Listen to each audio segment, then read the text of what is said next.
everybody. Welcome to episode 118 of Games My Mom Found. I am Mike Albertin, and who's trapped in a city with me tonight? This is Michael K. Hughes, and you of all people should know there's plenty wrong with me. And this is Kenneth, Two Guns, Sanity. The worst line. Oh, God. It's so bad. That was a Two-Face line, wasn't it? Yeah. Yes, that's why I hate it.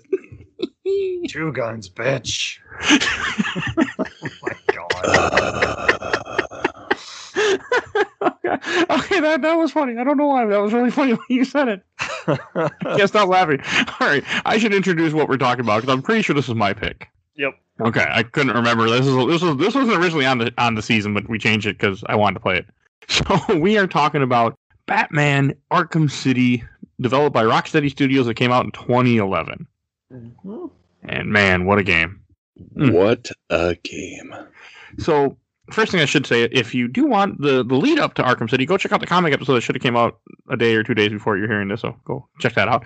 We're not going to mention it because we already did that, but it's there. So as a companion episode, my first try at doing companions. We'll see if that sticks. It depends if people download or not. I feel like we've done it before. That episode. It's great. Yeah, but not where I released them the day before. Yeah, that's fair. That's my new plan. See if I can release stuff like as an extra right alongside and see how it works. We have done companion stuff that went along later, but not at the exact same time. It's a crazy idea that we'll see. So we did Knuckles Chaotix and Percy Jackson in the same episode. Yeah. those two things. People like those episodes too. But okay. The other thing that has to be stated about Batman Arkham City is, one, we did play the Game of the Year edition. And two, I have to talk about, before we get far, I have to talk about the stupidity of what was going on in 2011 with gaming, where the whole Battle Pass or EA Pass thing, or it's not even EA Pass, but the thing where a lot of games would hold off their multiplayer if you didn't buy it new. So dumb. Oh, yeah. It didn't last long. It went away pretty quick, but this was the first, at least this was a very early single player game that did it, where they lock away Catwoman if you didn't buy the game new. That's dumb. Because she plays a big part in the story in this game. And it's like, there's 4 Catwoman parts, all that would have been locked out to you if you didn't pay $10 or just buy the game new. It was a dumb way to push new games and fight against used game sales, instead of just, bankrupting GameStop like they did 10 years later. So... Speaking of the Game of the Year edition, this one's most noted for having one of the worst cover arts for a Game of the Year edition, where it's just text all over the place in Batman's face.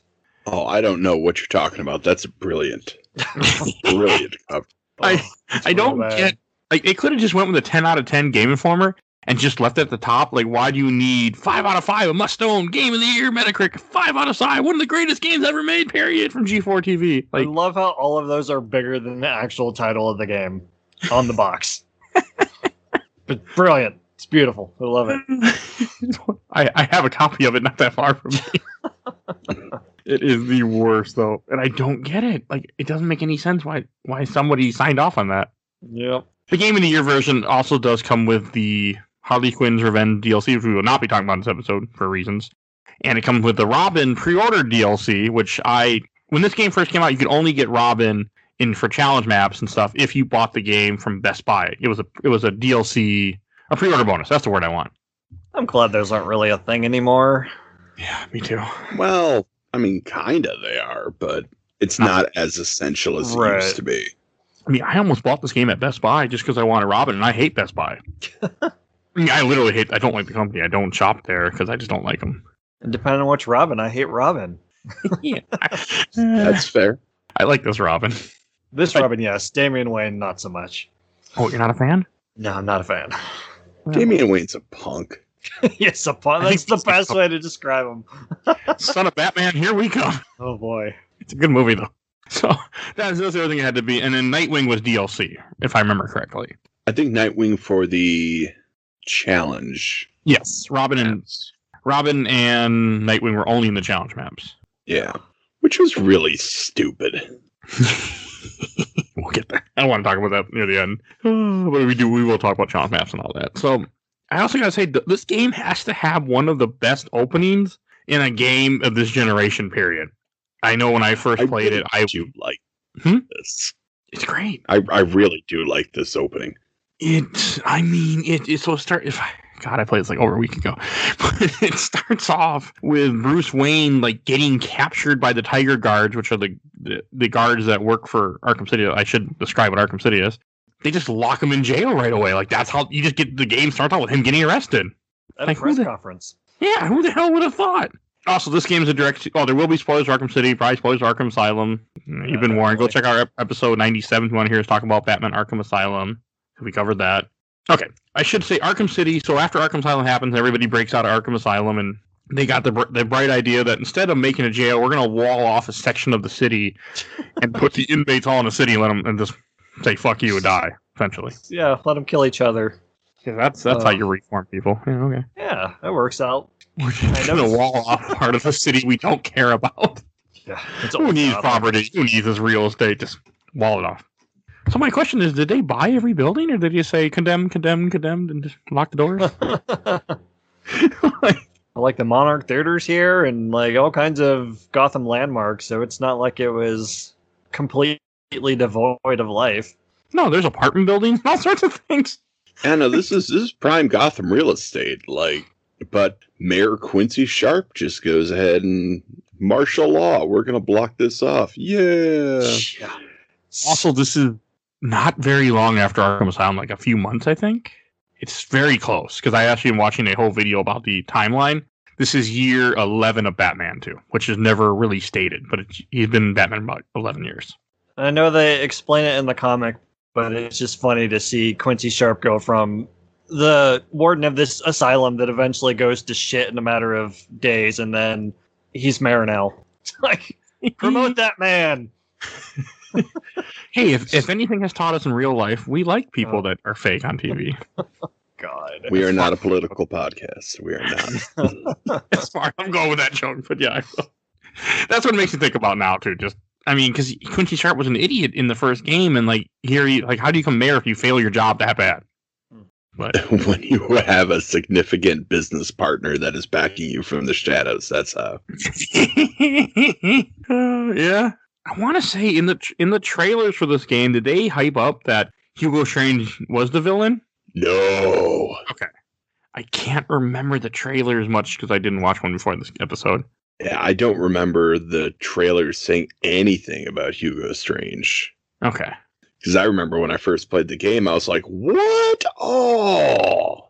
I mean, this game throws a lot at you. Even as we were talking about with the opening, you get freaking Bruce Wayne gets captured, chained up, and then you're walking with other villains in a little area. They're forcing you through the fence into Arkham City. After you have a little conversation with... Do you know it's Hugo Strange at the time? I think you do. Yeah. Okay, and the guy's like, you're Batman, Bruce Wayne. Yeah, because the opening thing is Doctor Strange talking to you, and I think it flashes back to the press conference, and... Oh, no, that would be before then, wouldn't it? I don't know. It jumps around a little bit, so... It's okay. We do that on this show. I want to say it's that you have, he does arrest you, he does say, hi, you're Batman, and he's has him in the interrogation room, and he breaks free. Yeah, that sounds right. Okay. Yeah, that sounds right. And then you go into the whole thing where they escort you into the prison. Oh, there's 2 Easter eggs in that. One I always had caught, but one I never saw.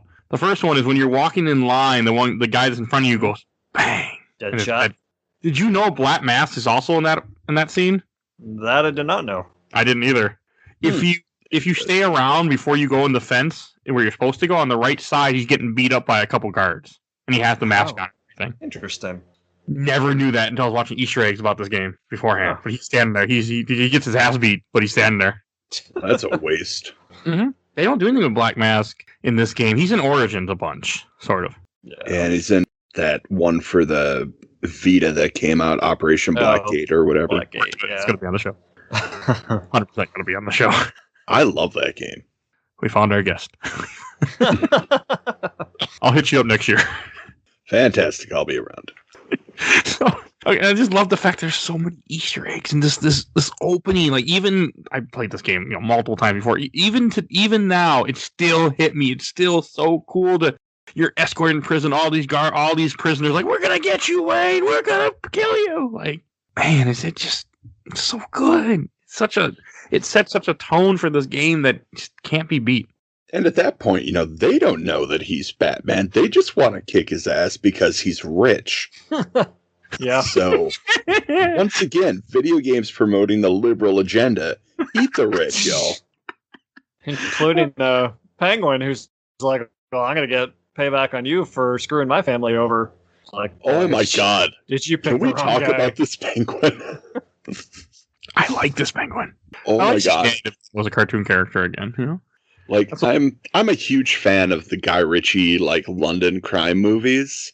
And this Penguin felt like he was just right out of those. Real thick Cockney accent. He doesn't have the monocle. He's just, like, got a it's bottom the of a beer glass bottle shoved into his face. Wouldn't that hurt, though? Oh, yeah. Yeah, it would hurt. It would continuously hurt. I mean, I've had slivers before, and they're awful. Can you imagine the bottom of a bottle in your face? Why is it there? I don't understand why he doesn't have a monocle or something else in his eye. I don't get it. They took all of his stuff and they threw him in Arkham City, so he's like, well, damn. I need to look at the Penguin. I guess I better find something. Oh, look, it's a bottle. Jam. It's apparently Nolan North doing this Cockney Penguin. I didn't even recognize him. No, I didn't either. That's cool. He does so many freaking roles, though. Oh, yeah, he's all over the Everybody place. does. Yeah. I mean, the cast of this game is a virtual smorgasbord of people that are voice actors, like big voice actors. There's a lot of interesting stuff, though. And the fact that, you beat up Penguin, break his hand? Yeah. And the rest of the game, he has a Band-Aid on his hand? Because you just fucked him up? You deserve it. Yeah, I do like how they just want. I mean, I don't think in the Arkham series they never really touch on the whole history between Penguin and the Wayne family if they do in other Batman stuff. That's how I kind of know it from, where the family ruined them. I don't think it's mentioned in this game. No, just that one line, I think. Okay. I wasn't sure, maybe the Riddler trophy or something, or Easter eggs that. I sure didn't read those, so it's entirely possible. I sure didn't look for Riddler trophies. Oh man, I was all set. I'm like, I'm gonna get all of them this time because I've done it once before, and I got all the Riddler informants. I pull up my map, and I'm like, no, that's okay. I've done it before. It's good. There's so many of them, though. It's like, oh yeah, I want to say it's over 400 or something between the trophies and the riddles and all that crap. Like, nah. It's over 400. I think it's 420 or 30. It's I heard someone say it earlier. It's somewhere around there. Oh, no thanks. It's fucking ridiculous. I mean, and also the fact that they just threw all these people in here. They just threw in all these big villains, and then they started loading. And there's guns and cars and all sorts of stuff. Weird. Well, you find out that Strange is supplying the guns to Advanced Protocol 11, which you hear about throughout the game. Yeah, I think it's Protocol 10 though. Oh yeah. Protocol. Yeah, because that's Protocol. It's pretty early on that you find when you get a guard because he took somebody's SD card, and he's able to have on the radio. Protocol 10. They only say it once every 20 minutes. You think I'd remember that? Odd. Oh, and the way you get the bat suit in this game because you are Bruce Wayne, so you climb up a roof, and he freaking shoots a shuttle thing into a roof of a building, and that's how he gets a suit. Oh, it's so cool. I got this game at midnight, actually, when it came out, and I was tired and I had to work early the next day, but I stayed up to do this part. I remember getting the suit, and I'm like, okay, I got to go to bed now. Yeah, my whole problem with that, though, is if he can get the suit delivered by Batwing, why can't he just go in that way? Because now everybody knows that Bruce Wayne is in Arkham City, and here's Batman now. Yeah. It's like, oh, man, I think there's even lines from the guards, what are the odds that Batman and Bruce Wayne are here? Jesus. I think I forgot to mention that if you have the Catwoman DLC, which, I mean, I don't mention that, but you would have the Catwoman level first before the Bruce Wayne part, I think. Kind of. You beat up 4 guys and there's a cutscene. Oh, yeah. Yeah. Cutscene. He puts a gun to her head, and what a bad kitty you are, or something stupid. What is wrong with his lines in this game? I don't know. And it kills me, because Two-Face is my very favorite Batman villain. I love Two-Face. And this game just turns him into a punk. Not as bad as some of the other games in this series. He really is a punk in this game, though. And his whole crew, they all have all their clothes they're Two-Face too, and their masks. They got that drip, no lie. It's a good look. It's a good look. Even the courthouse where you first find Two-Face is completely split down the middle. It's all destroyed on one side and pristine on the other. Courthouse. Because Two-Face. That courthouse that's a fun part when you first get there and you have to go rescue her and she's hanging above acid for some reason. What did I do? Because why not? I screwed up the surprise, because normally you jump through the window or whatever and drop down, but I shot the bat claw out through the window and it alerted everyone. Like, wait, what just happened? Did they kill her? No. It still just started the fight as normal, but I was still up in the booth, so it was really funny. Oh, you're so. I think I just jumped. I just glide down, but that's funny. You just broke the window. Like, hey, I'm here, guys. I'll be down shortly. Just 5 inches up there. Shit. Damn. Turn around. Not ready yet. I thought maybe if they saw you, they'd just drive her in the ass, and there was some scene her screaming or something. No, because then Two-Face couldn't say his lines. I'd be okay with that. That's honestly, before I picked it up again and started playing, that is one of the only things that I remembered about this game is Two-Face just pulling out his surprise gun and screaming, "Ha! 2 guns, bitch!"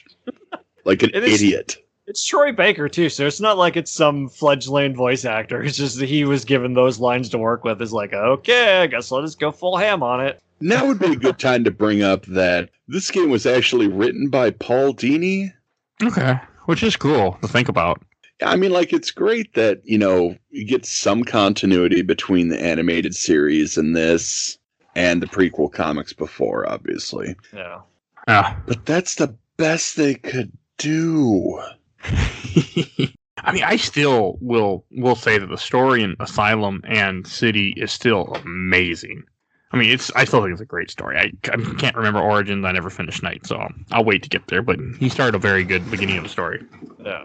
Yeah, the story, overarching story is good. It's just the little beats in between that are just come on, dude. I mean, I didn't have a lot of problem with this game at all. I blew through this game quickly, and I had a blast still. I love the way that the story goes from one thing to the next, to the next, to the next, and it's all within the course of one day. I think you're only here for one day that this is happening. Not very long. Same with Arkham City and Night. They all take place over the course of one night. Oh, Night is one night too? Yeah. Oh, I know Origins is one night also. Mm-hmm. Wow. Man, I need to play more. Asylum, I think, is one night too. Yep. He has some really bad days. Yep. You gotta wonder if that's just a nod to Joker being, sometimes all you need is just one bad day. That's reference in Night later. The way that the game goes from after you beat Two-Face, and I think because you do the fight, you after he pulls out 2 guns, bitch. Catwoman slashes him in the face, and I think that's you don't see him again for most of the game, or until the end of the game. I don't know that you see him at all until Night. No, he's in the Catwoman last level. Huh. After you beat the game, there's a Catwoman part. Yeah, I don't remember that. Oh, yeah. Talk about when we get there, but it's the very end of the game. I'm assuming you might have not done it this time. Yeah, it's entirely possible. You're fuck this. Game. It's after the credits roll. Oh, that might explain it. Okay, but yeah, other than that, he doesn't, which you might not have if you didn't buy the game brand new. You wouldn't get that. I hate that. One of the Easter eggs that I completely forgot about this playthrough is in the courthouse, Calendar Man is downstairs. Just locked in the cell. But why is he in a cell and everyone else is out running loose? Because nobody wants to deal with his shit. I didn't even know who he was, really. And the only reason I even have any type of knowledge of him is because that damn Long Halloween comic. I'm sorry, you said that damn Long Halloween comic? You put yeah, that damn comic. It's a good comic. That's just wanted to say damn. That's referenced in Night, too. Oh, Calendar Man? No, Long Halloween. Oh. I'm actually really excited to play Night again. Too. And it's a cool Easter egg, the whole thing of the achievements that you have to go and visit them on different days of the year to get where you get certain conversations so you can get an achievement. Oh, we could do that today. As of this we're recording this on Easter, so you can go load it up and get the Easter conversation. And also will be the first one. Yep, I've never actually done that before. I did a couple, but then I stopped caring pretty quickly. Yeah, I just no, not at all. It's not as bad as the Stanley Parable achievement. You can't play the game for 5 years and then you get it. Why? Stupidity? Something. Make fun of people that love achievements like I used to? Oh, there isn't an Easter one. Never mind. Oh, That makes sense since that day is not set. Oh, okay. There was one for April Fool's Day though. We missed it. Damn. Next year. What a pity. I'll have to. If you set the clock to the day when Rocksteady first opened for business, you get a special conversation also. Oh, neat. But it has to be the year too. I think they didn't find it till like 10 years after. It was like 8 years or so after the game came out. It was a long time after that somebody at Rocksteady said, "Why don't you turn the clock back and go talk to him?" I was in my Easter egg thing of video I was watching, but yeah, that was the last Easter egg I ever found about this game. That was hidden for years because nobody turned the clock back that many years. This post I pulled up that talks about the achievement and how to get it and all the dates, they update it every year. Like, it's got the 2021 and 2022 dates on it. Wow. That's dedication. That's impressive. It really is. Okay. Again, this is a good game. And like the way the story kind of links, like there's a sniper rifle. It's a sniper shot that knocks Catwoman free, I think. No, he goes to shoot Catwoman and then Batman knocks her. Oh, that's what it was. You find out and you get your first investigation where then you have to go to the tower to figure out who shot the sniper, and then you find Joker's TV or something. Yeah, that checks out. But you also get introduced to Harley Quinn when you go to the church. I really like her outfit in this game a lot. It's better than the slutty nurse outfit from Asylum. Yeah, it's way better. Agreed. But supposedly in the Road to Arkham Asylum comic, it explains that she stole a nurse's costume, and that's why to impersonate a nurse, and that's why she looks like that. That makes sense. I was watching a whole video about the whole Arkham series. I still like the design of it. I like this one way better. I don't remember her in Night very much, but I really like this design. Yeah, this is a really good design. Shows up about 2/3 of the way through Night. Okay, I remember. I know she was in it. I just don't remember much about it. Yeah, the outfit was a little edgier in Night. Like It was more funeral black, I feel like. Google's not helping me when I'm trying to look it up to have this conversation, but not being cooperative. But it's an upgrade. I will say that from the slutty nurse. But I like the fact that they bring a lot of characters in, and the game just keeps moving. Like even the fact like when you first meet Harley Quinn, and you have to find a way around because you can't just go straight to the tower. You have to the guards with guns. I think you even rescue Aaron Cash, or that later. I think that's here. Okay. He tells you that Harley breaks in and starts going up the tower to do something. Yeah, and then when you get to the top of the tower, they blow it up. And they talk about it throughout the game, too. All the time they talk about it. They're like, so that tower blew up. I wonder if that was Harleen or what the hell, or the Joker or something like that. They keep talking about it. Yeah. Yeah, I mean, there's nothing else going on in the city that night, so might as well just talk about that one time a tower blew up. I was surprised how much they bring it up, though, because as you're flying around, you get conversations of what people are talking about as things are happening, and they bring that up a lot. And boy, do you fly around. Oh, yeah.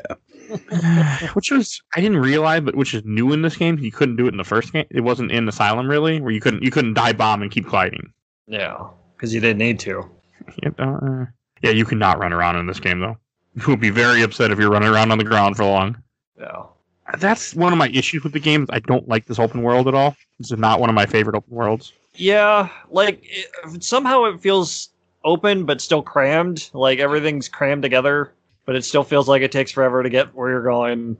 I don't know. It's weird. It's not that big, but it feels annoyingly. It's pretty big. But a lot of that also is the fact that this is like the first time they've incorporated real massive verticality into the game. True. Yeah. Because we use little things. Asylum.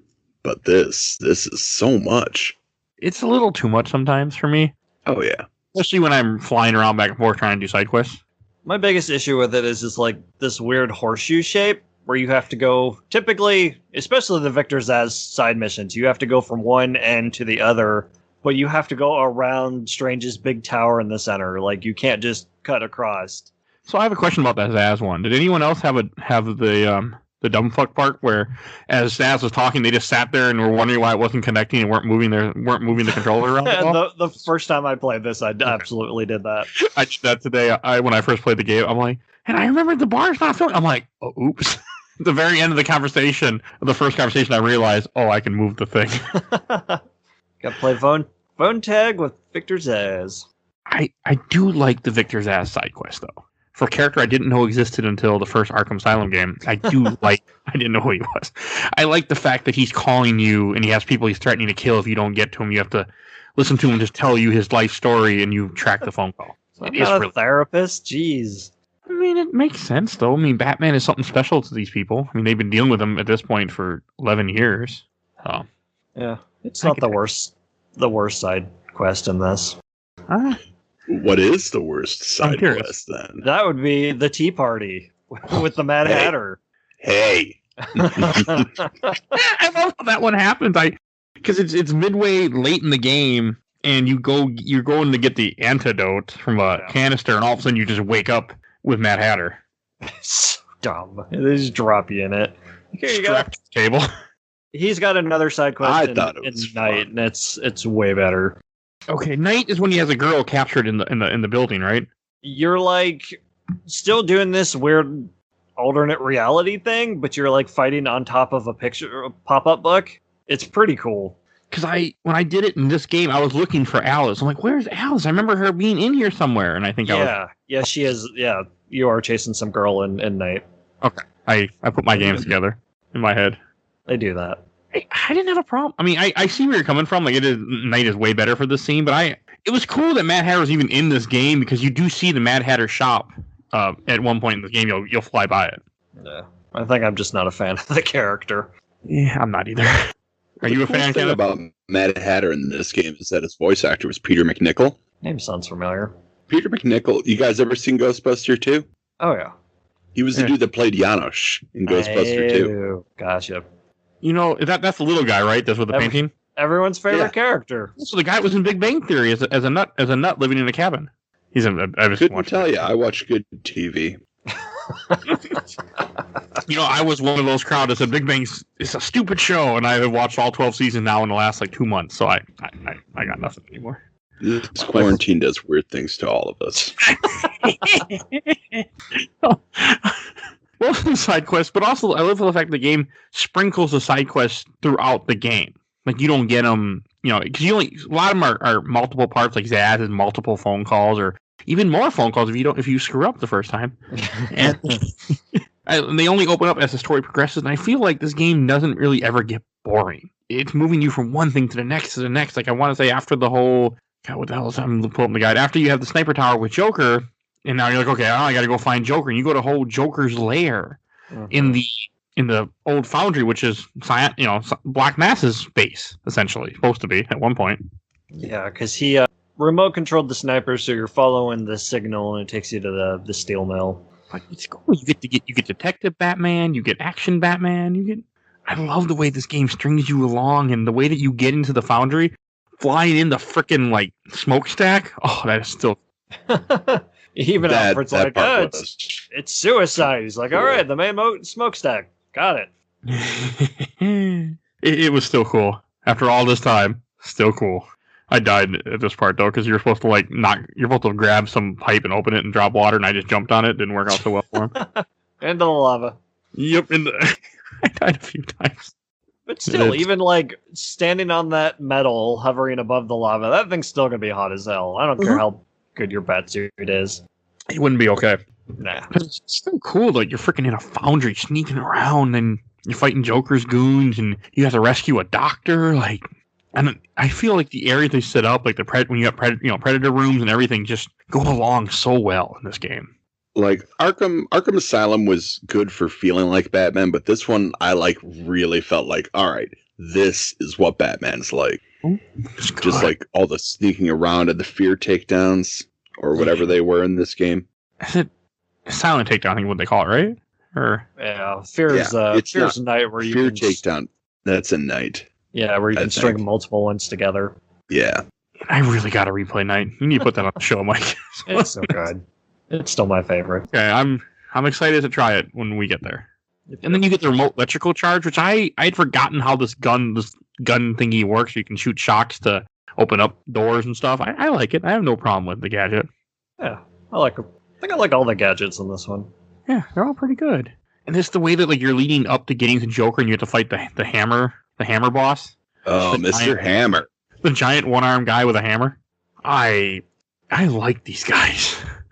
You hit him with the fights this game actually has actual boss fight, not just Bane copied paste. copy paste. Like, it's Yeah. nice. It's just. That's fair. I mean, I love Asylum. Don't get me wrong, but they do that Bane fight a little too much in Asylum.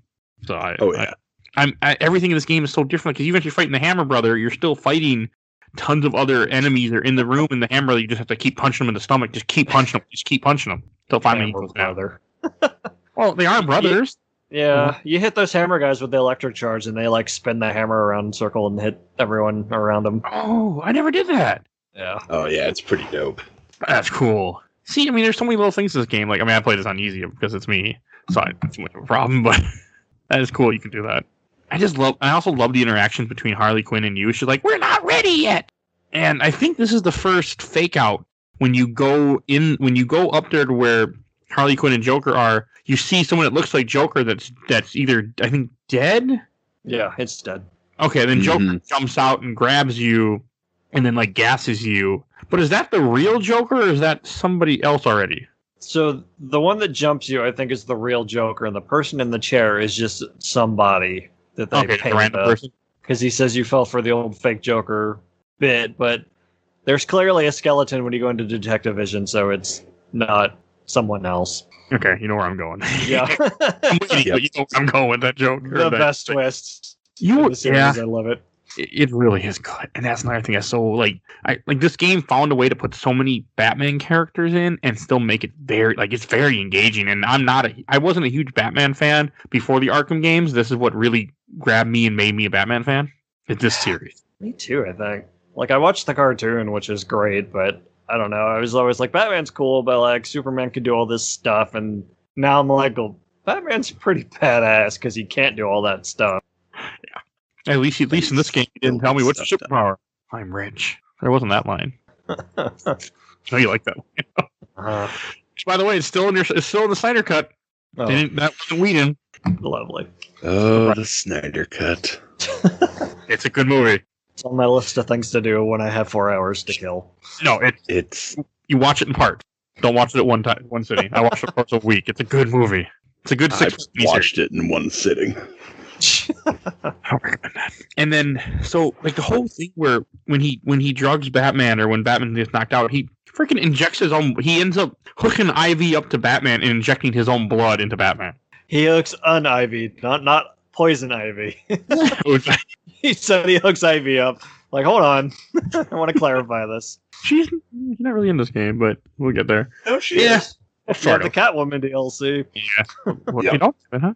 Again, I can't even stress how stupid. I'm so glad we're past that phase. Like, do not do it in a single player game. Lock it out like that.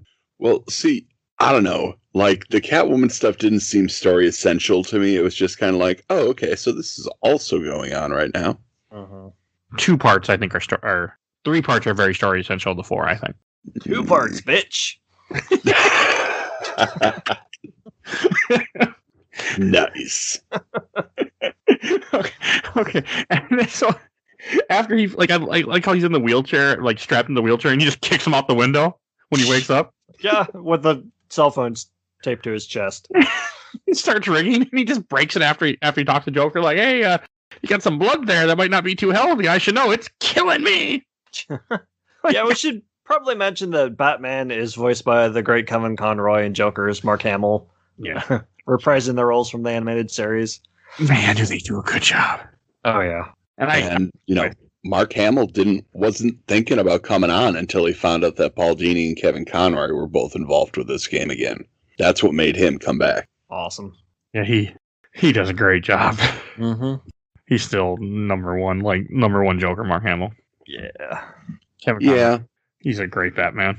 I don't know why, but he's a great Batman. He is Batman. Are you kidding me? Yeah. Like, he's the only one that does Batman and Bruce Wayne really well. Mm-hmm. I can agree with that. And then, so after you get poisoned, the whole thing is that you find out that Mr. Freeze is making a cure, so you have to go find Mr. Freeze. And I think this is the game where kind of like jumps around a bunch in this part. Like I had thought, okay, we're gonna go do the Mr. Freeze fight, but you don't do that for a while. You play cat and mouse for a bit. Yeah, because you go to where he was and you find out the Penguin took him, so you have to go to the museum to break out Mr. Freeze. The museum, though, like, well, first you go to GCPD, which is it's a short part. Like when you first get there, you just fight a few guards. Mm-hmm. or you get introduced to penguin thugs, which are no different. But man, like the museum though, I didn't like the first part where you get to the museum and you have to go and find these 3 transmitters that are blocking your signal, the penguin jammer. Oh yeah, that just felt like filler. Yeah, that was filler, 100%. Yeah. I didn't like it. I don't like filler in games anymore, though. And it absolutely is. I mean, it's fine. It's just when you do a podcast and you play games every week, you're like, that's neither here nor there. That's just a specialty of us at this point and my craziness. But like going inside the museum, this is still a amazing part, though. I had a blast. Like the whole gladiator part when you walk in the room and you're like, whoever kills Batman joins the group, and all these guys just climbing over the fences after you. Mm-hmm. That's some fun. And the combat in this game is so good. Oh yeah, like it's basically unchanged from Asylum. Just better somehow. Yeah. I mean, And see, the combat is where I had problems with it, because when it came out, I remember loving it, but going back to it now, it feels slow, at least to me. Yeah, I feel like Night kind of punches everything up a little bit, so maybe that's it. It's hard to go back. Yeah, like it just, all my combo timings were off, and it's probably Knight's fault. See, I didn't blame play that Night very much, so it doesn't affect me. I never got around to Night for long. I mean, I played it, but I have no recollect. I have no memory of it, so that helps. I have absolutely no. Feel like Scarlet Witch, you will. So, like, I'm trying to think, in the museum is just, and I also, like, I remembered of the big boss fight that happens in the museum, but I couldn't remember when it happened. So as I'm going through the museum, like, okay, does he drop to the floor now? Nope, not yet. Keep going. Does he drop to the floor now? Nope, not yet. Keep going. Like, I was just waiting for it to happen the whole time. I didn't really enjoy the torture chamber part when so there's a part where you get to go rescue the officers that Penguin has captured, who he freezes to death, a couple of them. Yeah, and you get into a room with a giant shark. Yeah. I'm not a fan of this. Nope. It's cool. Not a fan. Come on, you don't like a shark? I love a shark. Everybody loves a shark. I forgot what to do, and I was trying to figure out how to get across the ice, forgetting about the platforms that you had to ride on the rafts. It is cool, but like the room itself, it gets less cool over time. Yep, and you got to do it 4 times. I think that was kind of my issue. I mean, it's simple enough, especially when the ice melts, I didn't really mind it. You just pull the thing, but yeah. I know the shark is kind of a reference to the 1966 movie. Yeah, he didn't bring his bat shark repellent. I was waiting for it to pop up in this game, that I just punched him in the face. Even if somebody would have referenced it like, man, it should be great if we had some of that. I would have liked to have someone say something. Like, the police officer said, man, I thought you would have some shark repellent or something on you. Yeah, that would have been good. But I mean, maybe shoulda, coulda. And then you have one room that has Mr. Freeze locked up. You have one room that has Freeze's suit, and then you have the one room with Penguin that you can't get to because he has Freeze's gun, and he shoots you too much. Mm-hmm. This is cool how Mr. Freeze is in a freaking like little heater room where he's just torturing him. Yeah, that's just cold. Well, I was gonna say that was cold-blooded, but it isn't. And then you have he has other little cells like, oh, this is where I'm going to put Harley Quinn. This is where I'm going to put the Joker. This is where I'm going to put you. Yeah, and he's got like Scarface on display and whatnot. Yeah, Scarface, he's never in the Arkham series, right? No, and yeah, during the Scarecrow bit of the first game, when your Batman strapped to the chest being brought in by Joker, he's the warden on the TV. Okay, he's also in the first game, like Joker's holding Scarface at the end and he throws him or something. Right. But okay, I wasn't sure if he ever played a part in the game, in Arkham Knight or something. No, not really. Okay. And like the whole scene, I mean, it is annoying going back and forth to that room because you have to rescue Freeze, get the suit, and then or in my case, get the suit, get the suit open, then go talk to Freeze, or no, go to Penguin, then go back to Freeze, then go back to the suit, then go back to Penguin. And the way I played it, I forgot which door was which, and I went to the wrong one. Yeah, I went to Penguin first, and then I found my way to Freeze. You did better than I did. I went completely the wrong way. But getting when you're getting to Freeze is when you fight the other brother. Because of the two one-armed brothers, this guy's a giant sickle, and he tries to beat the shit out of you. Yeah, he kind of sucker punches you as you're spraying your bat goo on the wall to explode it, and he juts his fist through it and catches you off guard. So many cool scenes like that in this game. Like they just, oh man, they just didn't stop. They just did not stop. Doing the hits in this game and making you just get so into it. Pretty good. And this the whole thing when you get Freeze, he's like, I'll be back for you. He's because he tells him to go get your suit, but I'll be back for you if you cause problems or something. Mm-hmm. stuff is good in this game. We'll get like where his story wraps up to, I think, in a well way in this game. Mm-hmm. Is he in the third game? Yes, he's in one of the DLC Okay, deals. I'm definitely gonna buy that once it goes on sale eventually on Steam, because I'm really excited to try more of Knight for the first time. So as you get from Freeze and from his suit, you get a ability to short circuit his gun. You go to Penguin, you have to short circuit the gun in order to get the Penguin, because you can't get to him otherwise. Then you punch him in the face, and that's the boss fight. That's pretty great. That's what it should be. Just punches him, and knocks him off the frickin' balcony. He straight up Shoryukens him off of that balcony.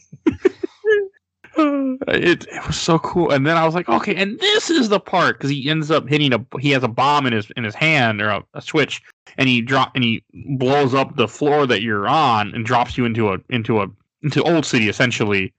And earlier in this game, when you're doing the whole disrupting the jammers, you see posters for Solomon Grundy, born on a Monday, died on a Tuesday, right? No, born on a Monday, christened on Tuesday, married on Wednesday, I think. You used to know it, Kenneth. I thought maybe you might. I'm looking it up right now because born on a Monday, married on Wednesday, took ill on Thursday, or worse on Friday. I'm not sure what the other two are, because it doesn't have them here. Oh, died on Saturday, buried on Sunday. Yep. Yeah, essentially just, there we go, I found it. It's from 1842? Damn, that's an old poem. There are older. Well, not older ones that we reference on this podcast. Not yet. He's like, give me time. Give me time. I'm an English major. This is what I do. I will find a way to reference something older. Just you wait. I kind of figured that they didn't. I thought maybe DC made the song. That's cool though. That was actually something from, just something they took and went their own way with it. Yep. First originally collected by James Orchard Hallowell in 1842. Damn, it's a long time ago. Okay, I've always liked Solomon Grundy. I can't remember where I first seen him. Probably at a table with a bunch of other evil people in an old cartoon, but for some reason he was part of that Legion of Doom. I don't know why. Hey, now that I think about it, I can't think of where I first saw him either. I think it was probably a comic somewhere along the line. Not the Wonderful Super Friends cartoon? No. That. The first time I really got a taste of what he could do, though, was the Justice League cartoon. He's got a couple of really good episodes in that. He's a good villain. Oh, he's also in the Long Halloween comic, too. Oh, yeah, he was. He gets the Thanksgiving plate. Yeah, and then he just leaves him down there. At first, he's like, "Oh, I'm not gonna bother you," because he knows Solomon Grundy's just kind of like this monster that exists, but he's not really like trying to cause trouble. Oh, okay. I don't remember this at all. I just posted a picture of the Super Friend Legion of Doom, and he was part of Legion of Doom. That's so dumb. It's like the Hulk being an adventure. Like, can't get like these forces of nature to join your team. It doesn't work. It never works. But man, the fight with the Grundy and the fact that you weren't even expecting it, you just get dropped down and all of a sudden you start fighting Grundy and you have to freaking jump over you have to do your quick plastic explosive thing. I can't think of the word all of a sudden. Oh, the gel, explosive gel. Yeah, explosive gel. Yeah. It's fun though. It's such a cool fight. I was so happy. No, it's still. Great. I mean, I know when I first played the game, that threw me for a loop. I was like, "What the fuck?" It still holds up. It doesn't need to be there, but I'm glad it's there. And the whole lead up where you see the posters and everything, that's some great lead up. And you hear them talking about, yeah, he was gonna have us move over that guy in the basement to Joker, but he saved, he saved him for Batman or something like that. There's a lot of references to Grundy being down there, even though they don't get to it until just now, but they do foreshadow it. And Penguin's just he was down there when I bought the place. So. Again, that brings into the question, so did he own the place before they also walled up the city? Who cares about what you own? Start building the wall. Who knows? I mean, Solomon Grundy primarily lurks in the sewers anyway. But he's kind of dead when you find him until he gets shot, and that's what brings him back to life, I feel like, in this part. If I'm remembering correctly. So this must be a Monday that this takes place. And again, that's a fun fight, though, man. And when you get done with Solomon Grundy, when you get back upstairs, you just punch Penguin. That's it. Punch him a bunch and knock him out. And he throws him in one of his own cells. Yeah, that was cool. So, Mike, I know you were talking about it before we were doing this. So, are you a fan of the whole Wonder City part, or is that something that you were, if I remember correctly, or you were complaining about it? Don't even remember talking about it. I feel like we talked about Wonder City. Because this is where the game gets, I think it's really interesting how after you put away Penguin, he finds out that in one of the cells, the little, museum things, he had one of the ninjas from Ra's al Ghul who work for, what the hell, Legion, what the hell's her name?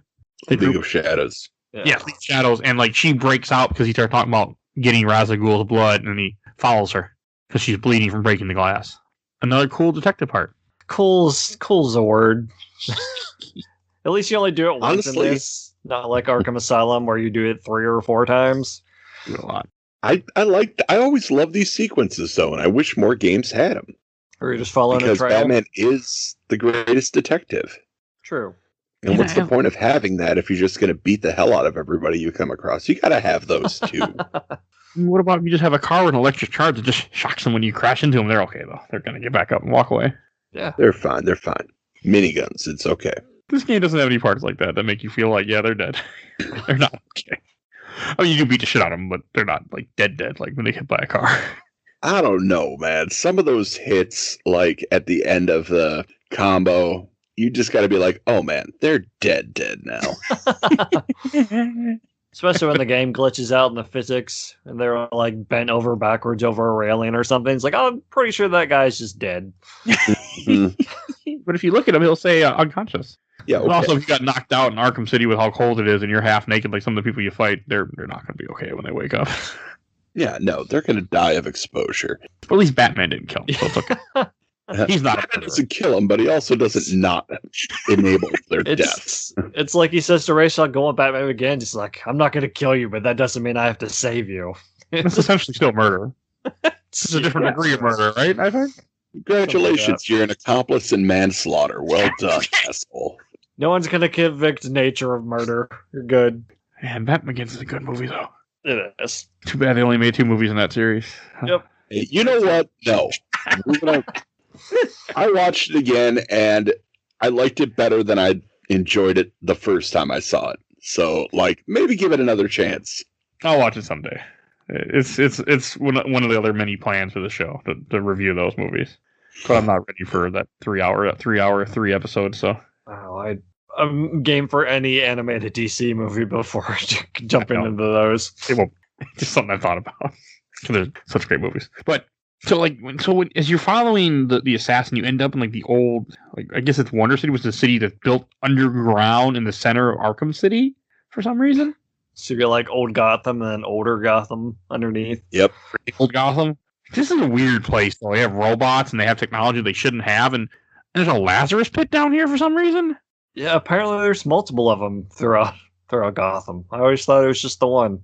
Oh, there's more in Gotham? Because this isn't the same one that the final boss ends up falling in. So. Oh. Yeah, this is a different one. Okay, I didn't know that. This is an interesting part. I mean, you just fight a bunch of assassins, which I like fighting, and they're all female assassins too, which is cool because they're all Talia Ghul's like his personal guard. Oh, that might have been why we talked about this part, because Talia's voice actress is Stana Katic from the Castle show. Oh yeah, but she's doing the accent here, so you can't really pick it out most of the time. But I really like Talia Ghul in this. So does the camera. Yes, it does. I was okay with it. Oh my god. You're walking in slow motion while they're talking, and the camera's just like at butt level the whole time. It's like, hey, look at this. Look what we found. It's okay. It's one something male gaze, something feminism. Yeah, I know. Still, like you could tell this game was made by a bunch of dudes. Yeah, but I just enjoy her character. Like, I enjoy her character arc in this. Like, where she, she's down there and you find her and she's like, okay, because she wanted to marry you. Like, she's like, I love you, Bruce. And I think when she's the one that pulls off the mask and you see how fucked up he is, like she sees the green veins, she's like, what is wrong with him? He pulls the mask back now. He's like, I'm fine.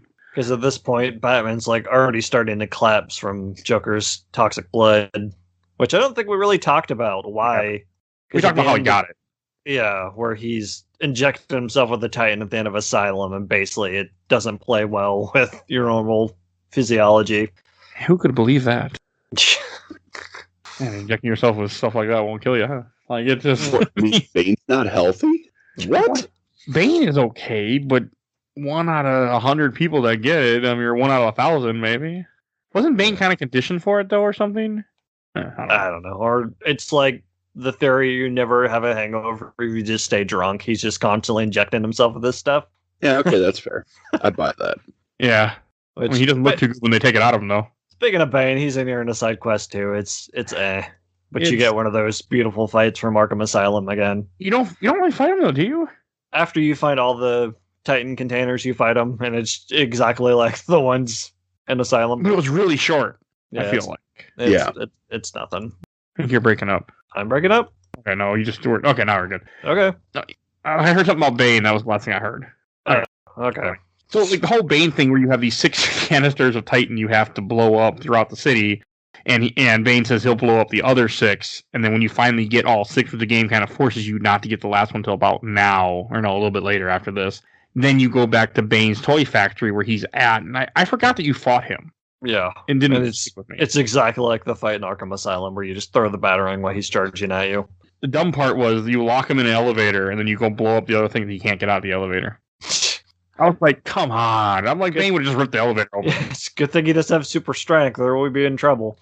He just stands there, he's like, what are you doing, Batman? Don't blow them up! And he's just in the elevator. I'm like, really? You couldn't come a better way to lock him, like, just like drop him down so he can't get to you? Not, he's just in the elevator.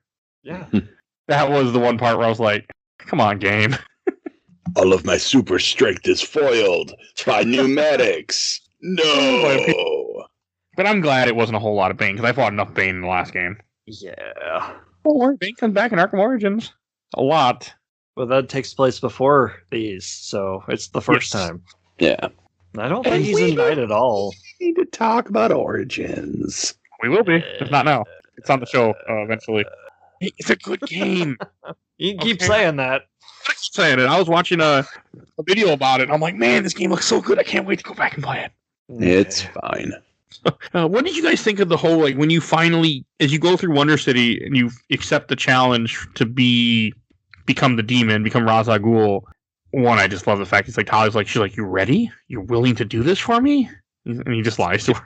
Yep. Mm-hmm. He lies to Talia. Betcha. But like the whole I'm trial, totes my goats ready. the whole trials of the demon are interesting though. Like where you fight him in a freaking sand portal and he's just hallucinating the whole time. Yeah. That's fun. And then becomes like like a visually, they're great. I mean, they're kind of like the Scarecrow nightmares. Like as far as just kind of taking you out of the environment and doing something completely different. They were fine. yeah. The actual fight against him is kind of cool, where he's got the giant sand form, and you basically playing a pinball game where you have to shoot in through the gap. Mhm. It reminded me of boss from Twilight Princess, where you get the spinner. Oh yeah, I know what you're talking about. It was. I thought it was cool. I had to stop at this point. I had to go to work, but when I was playing the game, but it was still cool. Yeah, it's I not really bad. I don't know why you went to work. Yeah, too. Like, I cannot come in. I have to play Batman Arkham City. Yeah, that's gonna be my I don't excuse. understand. I know the game came out in 2011, but I too, because you don't got a job now. Bye.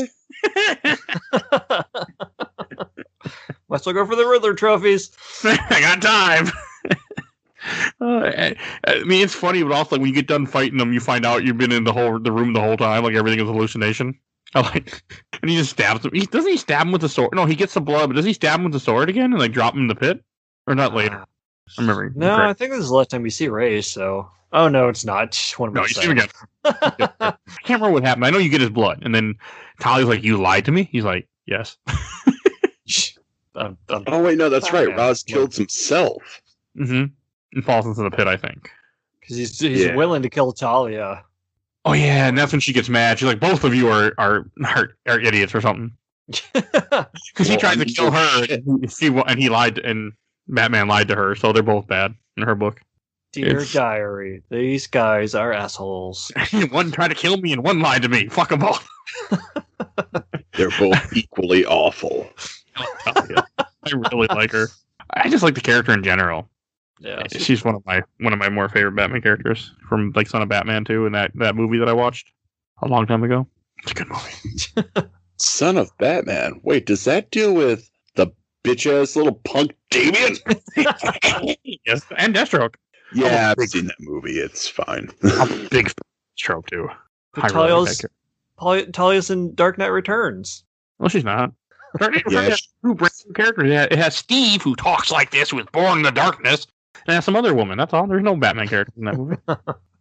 So after you get Ra's al Ghul's blood, because you needed the blood to help the cure that Mr. Freeze had made, because it wasn't right. It needed this little extra thing. And you go back to GCPD, which you have to get in a little differently because fight guards and because he froze the place.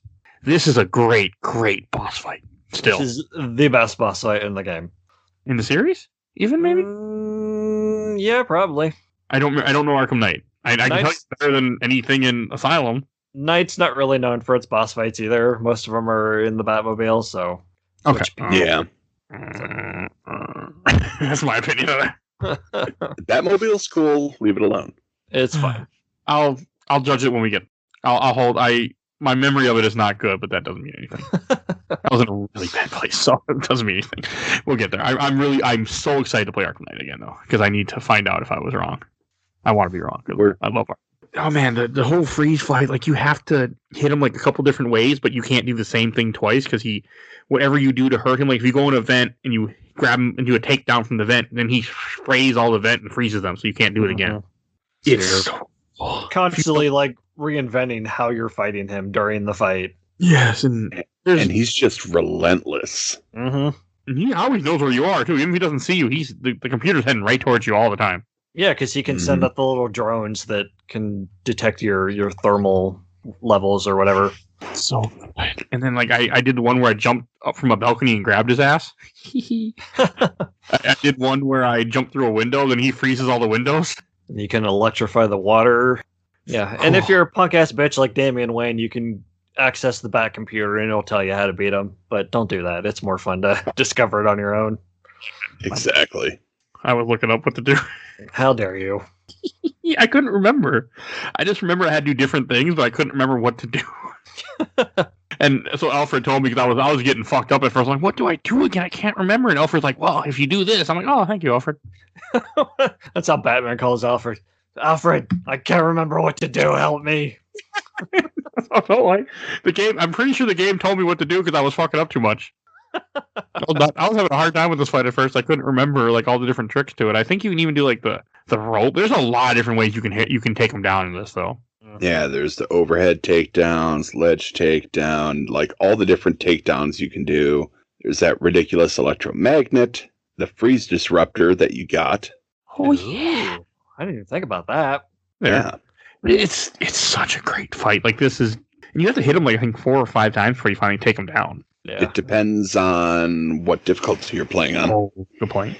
Because you don't easy mode is 3 times, normal's 5, hard is 8, and new game plus is 9. Ooh, that's cool. I mean, it's still so cool. It's still such a fun fight, though. Mm-hmm. This got one of the best boss fights in a game, like up there in the top. Yeah, it's definitely up there. How unique it is. And I like it when you beat him. You just he just gets what he wants, and he's like, okay, I'll see you later, Freeze. Oh yeah, and you get the best gadget in the series, the cryo grenades. Oh no, the glue grenades are pretty good too. Shut up.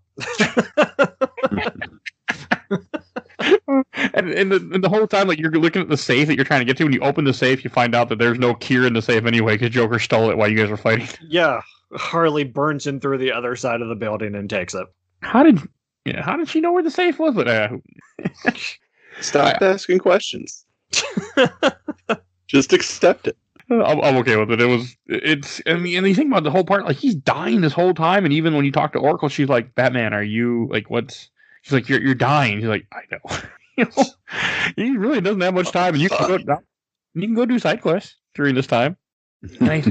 Yeah, I think right here is when you get prompted for the Mad Hatter run that we talked about, because it's like, "Hey, the cure is over here, Batman. Come and get it." Or somehow it's Alfred. Like, I don't know how all that worked out. Mad Hatter's put a hat on him somehow. I think that's what happened. So there's a few other side missions I want to mention that you can do throughout this game. That a couple, like one, Hush is in this game. Mm-hmm. I wouldn't know who the hell Hush was unless for the fact that I read that comic.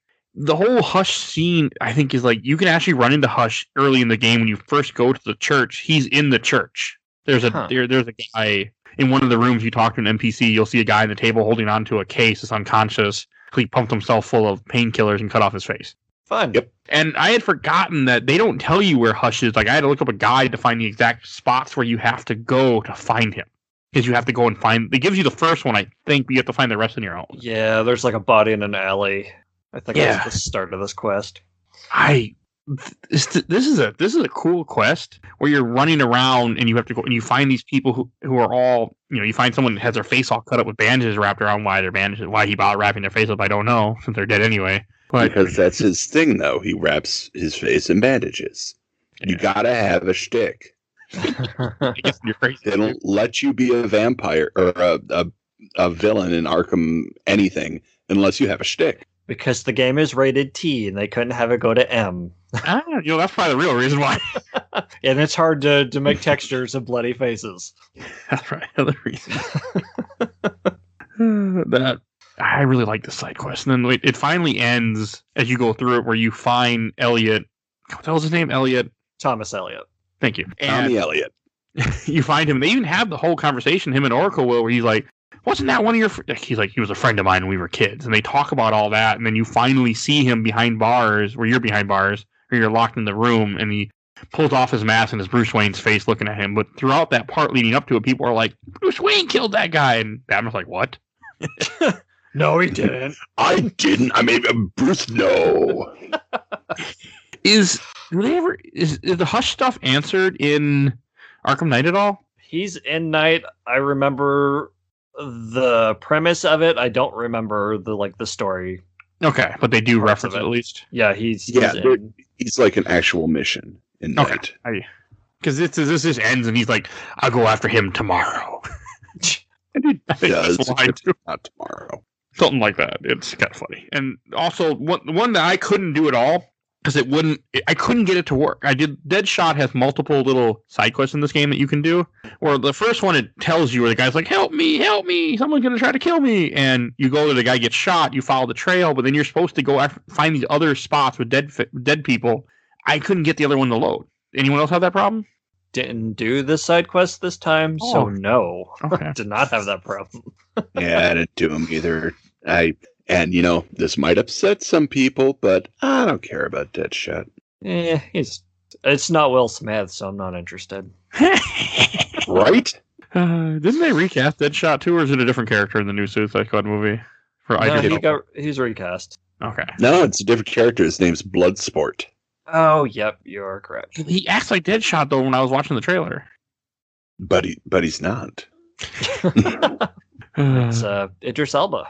The whole Deadshot thing, I think it's pretty cool too, where you finally you follow these dead bodies. From what I remember, is I didn't get to do this, and you finally fight him, and you have to sneak up on him and take him out.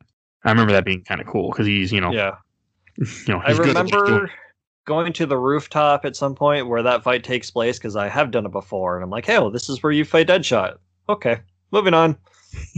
I was gonna do all the side quests just because. But I couldn't, it just never activated. Never activated the second one. I went there where the guide said I was at the end of the game, but it just wasn't there. So I just moved on. So I don't know if you have to do it before you get to the end of the game, but I don't think you do. But either way, I couldn't do it. So I just walked away. I'm missing out on too much. No, I like the fact that he's in the game, though. I like Deadshot, so I was happy to see him. I'm glad they put him in here. He's fine. I know he's got more prominence and origins. Yes, he's one of the assassins to kill you. But it's just cool to have all these side missions. Oh, yeah. And then another one that I want to mention, too, before we continue on, is you have Azrael, which I know nothing of who this guy was until this game. I love Azrael. Great character. Not really. But not really. He looks cool. That was great. Oh, yeah, he looks awesome. He looks like a Crusader Knight, and he's, for God and justice and... Yeah, okay, whatever, bud. And badly? Oh, never. Ezra's whole thing is that he's basically God's warrior. Is he part of or is he a part of a group of one? He was part of this cult thing, but then he splintered off on his own and thinks that he's a better Batman than Batman. And he proves it because he becomes the super edgy Batman after Batman gets his spine broken by Bane. Oh, and Nightfall? Yeah. I never read any of Nightfall. 3 volumes books. That's why I never read it. Oh. Yeah, I know. I already have them. I've talked about doing it, but we'll see. I'm not going to say you should do it for the show, but you should do it for the show. It sounds like you're saying we should do it for the show. I mean... Yeah, I don't know anything about it either. I looked it up, and when I thought I was like, how it's like 3 different volumes of giant trades, I was like, oh, okay. Yep. That sounds like 3 different episodes. It's not as bad as No Man's Land, though. No Man's Land is 4 gigantic trades, and you would need 2 episodes each. Oh, boy. Oh, yeah, Batman stories we will never cover. Check. Maybe Nightfall. There's a lot of Batman stories I do want to cover. So, okay, Azrael, like, you just fly to different spots, see Azrael, talk to him, and then fly away. Yeah. But you have to leave the game to make him spawn, by the way. And then in Night, you do that exact same thing, but then you play as Azrael and do fights each time you see him. That's what I remember. I'm like, okay, I remember fighting Azrael, fighting people with Azrael, and that never happened in this game. Okay, that's why I didn't remember. That's why it didn't happen. They do blend pretty well together. Like, in my head right now, like I have a lot of things that are mixed, and I'm really some of them are Night that I'm remembering. Mm-hmm. I played a lot of Night. Batmobile. That's the problem. Is everyone focuses on the Batmobile and the tank fights. Like, the rest of the game is good. I'm, like I said multiple times, I'm very excited to try it again. Okay, I think other... Oh yeah, also there's a Killer Croc reference in this game too, which I saw by accident when I was playing this game. Yeah, one of the Riddler riddles. You can find his collar, I think. You can actually find him. Oh. If you're downstairs and you're supposed to leave Ra's al Ghul's area, if you go the wrong way, the game doesn't want you to go like I did. Because I was going to where Joker is.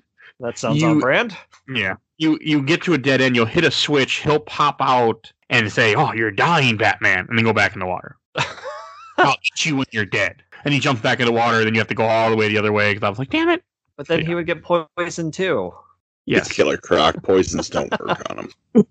So he's in this game. He's in a very small reference. Like, you're right, that they do have his collar too, but that you guys get to see him. Scarecrow is not in this game, but did anyone ever see the Scarecrow lair that's in this game? Is it an event? I did. Is that this one?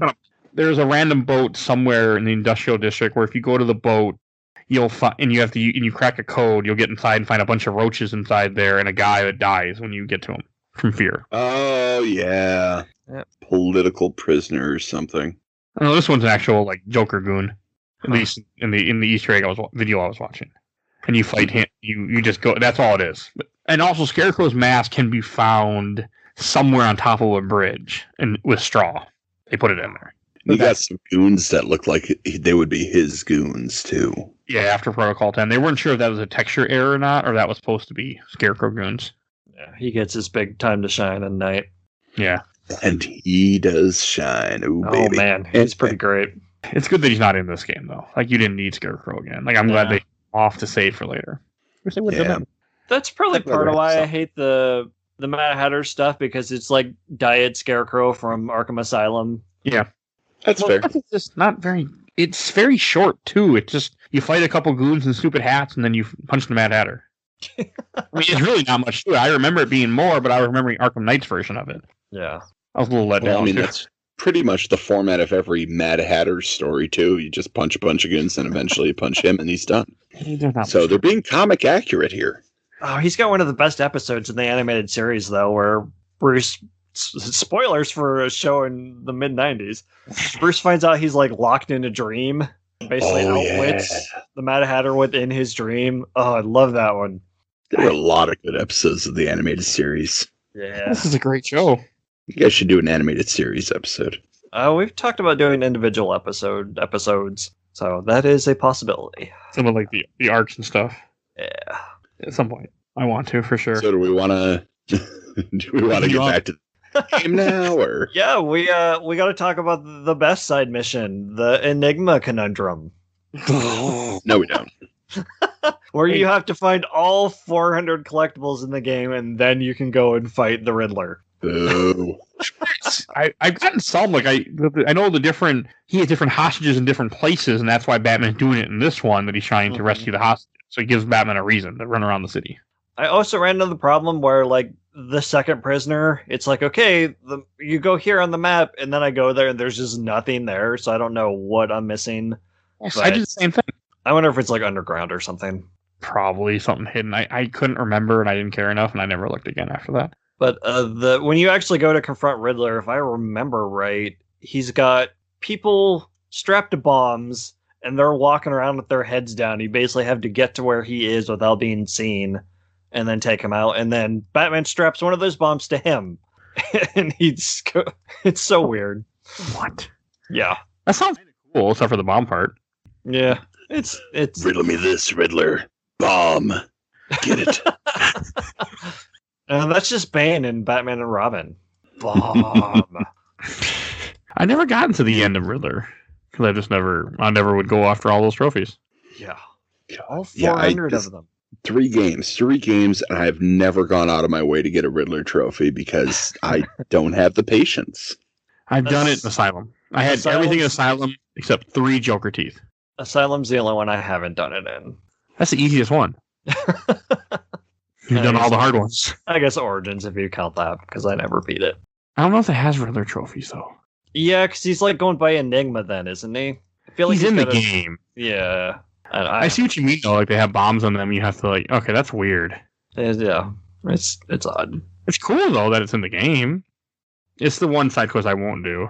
His stuff at night, other than the dumb races, is a lot better, where you're playing with Catwoman. I like it in Asylum because in Asylum it's all like actual, like, just find riddles on the ground and stuff. It's not these stupid puzzles. It's riddle me this, Batman. I see teacups. Oh, okay, here, this is it. No, you still do that. Oh, hey, check out teacups. But not as much. It's more stupid, like, use your gadget and get this puzzle. Yeah, it helps with the map so much more condensed in that one, too. Yeah. Yeah. Art world. And then you go back to Joker's hideout because Joker has the cure. I think your thing is after the big reveal. But there was a part that really made me laugh. When you go back here and you're trying to find Joker, you find Harley Quinn tied up and gagged. That made me laugh. You can ungag her and she'll say something about a side quest and you can re-gag her and just walk away. It's like Ninja Turtles 2. Hey, let me get the ropes first. It was funny. I was like, okay, this is interesting. Like, this is here for no reason, but okay. Who tied her up? I'm assuming Joker or the other Joker. Yeah. Because this is also when you come back here. This is when you fight Joker in a big boss fight where he's running around all normal looking now because he took the cure and he's okay, and a bunch of goon. But if you put on Detective Vision, he doesn't have a skeleton for some reason. Huh. What? He has no bones. I didn't ever catch this because I don't think I must have not done it during this fight. It wasn't until I was watching an Easter egg video they said, yeah, he has no skeleton if you look at him during this part. Mm-hmm. I mean, the cure's great, but it just completely destroys your skeletal system. So, column A, column B. This is a fun fight too. It's okay. I enjoyed it. It's just it's got everything you want. It's got goons. It's got trains. It's got Mr. Hammer. More goons. Yeah, but there are no Bane, so I was. There are Titan-infected prisoners throughout this, but I don't remember. They're not like it was in Arkham Asylum. Oh yeah. Yeah. It's Bane guards are the Titan villains are a lot harder when you don't know you can do quick gadget. You lock onto their face. That's a lot harder when you play the game like that. Woo. Mm-hmm. The only one that's ever done that been that dumb, but whoo. Yeah. I never played the game, and it's during this when Protocol 10 starts and they blow up the place that you're at and the place crumbles on you. Yeah, I can't remember if this is where you figure out Protocol 10 is basically Strange's plan to get Arkham City so dangerous that they let him just blow it up and kill all the prisoners in it. Yeah. So he's been supplying Joker and his goons with guns to escalate it quicker. Which seems odd. Yeah, but... Well, not really. Sometimes you rehabilitate criminals and sometimes murder. It's fun. Given the justice system sometimes, unfortunately. Given Strange's benefactor, it makes more sense, but Strange is coming up. Mm-hmm. And at some point, basically before this, when Quincy Sharp gets thrown in the prison too, you have to go rescue him. Oh yeah, yep, that was the thing. Yeah, that was funny. I'm like, do we have to? Freaking goober. I mean, you shouldn't, but... Vicky Vale part's fun. Where you have all the snipers, and you have to go and take out all the snipers, and then go rescue Vicky Vale. That was cool. Oh yeah, that one's pretty cool. Sharp is just funny because Sharp got thrown in his own prison because Hugo Strange is done with him. So that was cool. Oh no, I've fallen victim to a thing that I made happen. Oh no. And then it's Strange is like, I'm sure that won't happen to me. I made it happen to everybody else, but not me. I'm special. Nope. and it's also there's two Catwoman parts that we hadn't mentioned. One happens now in the third part where because Batman is this has all happened, but the one I want to talk about the one right before it where the one time you see Ivy in this game where yeah. Catwoman goes to Ivy's house for some reason. I don't remember why she goes there. She needs help breaking into the vault, the Tiger Vault. Yeah. Okay. I enjoy this part where you go in there and you just fight goons and goons and goons and then you hit Ivy or I can't. Or you just fight goons. Yeah, you just fight goons. I think. Yeah. I like it. I like the fact that Ivy's in here, and I also like the fact that because of that comic, you now know why she wants to kill her. The game would lead you to believe it's because Catwoman didn't water her plants. Is that accurate? Yep. From the comic. That is accurate. That's dumb. Yep, it is. That is 100% accurate. I enjoyed it. I like the fact that all the four playable characters, handle so differently in this game too. Mm-hmm. I thought that was cool. I mean, Catwoman is not my favorite in this game, like out of the four, my least favorite. But it's still fun playing as her the way she handles. Yeah, she's fun in combat, but like getting around the city is very cumbersome. I don't like it because she can't glide. Yeah, she can't glide. She can't just grapple up. She has to like jump up the wall. And for some reason, it's got like a timing thing that does nothing. Yep. It does something if you suck really bad. I can say that. I know I've gotten it where like she falls off if you don't do it. If you do really bad. Oh, that's fun. Wow. It's not. I don't like there. And again, like in that the Ivy part ends with her tied up ceiling. Vines. That's how that part ends. She's tied up and it looks like she's about to get killed by Poison Ivy. Yeah, which of course, no, doesn't happen. But that's how they set it up to make it look. It's still cool. And then you have her fourth part where she goes through and you go to the safe that she's been trying to get to her whole quest. The whole reason why she was at Harvey Dent's office and everything. And she goes through there. She's trying to get she gets to the safe. You fight a few guards. And she gets all this money or equipment or whatever the hell she wants to say. Hold on. You don't fight the guards yet. You have to sneak around and get 3 key cards to open the safe, and you cannot be seen or they lock down the safe. And I have no patience for this shit anymore. I found out, just let me in. Don't lock me out and make me start all over if I get seen. I died more in this sequence than the rest of the game combined. And it was still only 3 times, but it was still annoying. That's fair. I forgot about that part. I had no problem with it, but I can see why you did. Because she can cling to the ceiling, so I would just grab the thing and cling back up to the ceiling. Oh, yeah, that's what I was doing. But, it would just happen to be a guard would turn around or something right then. Come on. Well, you just got to make note of the routines a little better there. That's guess. on you. It's not the game's not your friend. I'm starting to learn that, huh? Do what? Stealth is not your friend? Well. It's I like stealth when the option is you don't have to do stealth. When it's mandatory stealth, you cannot be seen. 13. Yeah, 13. They came over, they just shoot you to death really fast. Yeah. Alert! I still love that though. I know you do. It was great. And so then Catwoman ends up. You get to. I like how you can make the choice. You can either leave Arkham City and the game just ends, and you hear Barbara Gordon being like, "Batman is dead, and Joker's taking over, and Gordon's dead," and it was really bad, really fast. I feel like Joker would have been dead too, because Hugo Strange would have killed him. Yeah, probably. But I like the fact that it lets you have that choice when the game will end, and you can rewind it, and then you get to make the correct choice and go. And she goes to rescue Batman. Mm-hmm. Yeah, so there's no actual choice. No, really. Which I wonder, if you don't have the Catwoman DLC, if she just shows up and rescues Batman during the course of the game. She just shows up. Okay. You just don't play that part or make that choice. That's weird. Yeah. Which I'm really not okay. The fact that they put Catwoman in that little $10 thing, because it's part of the game. It shouldn't have been locked away like that. Yeah. Thing in this time frame of 2010 to somewhere around that time. I forget when it started, but This was a wild and wacky time in video game development, though. Where companies realize they like money, so they're like, we need all the money. They knew it was all, they were starting to go against used game sales, is what it was. Because GameStop was a juggernaut. How's that working out? Not great. Not great at all. Which makes me so sad. I'm sad to see GameStop dying. They're gonna be fine.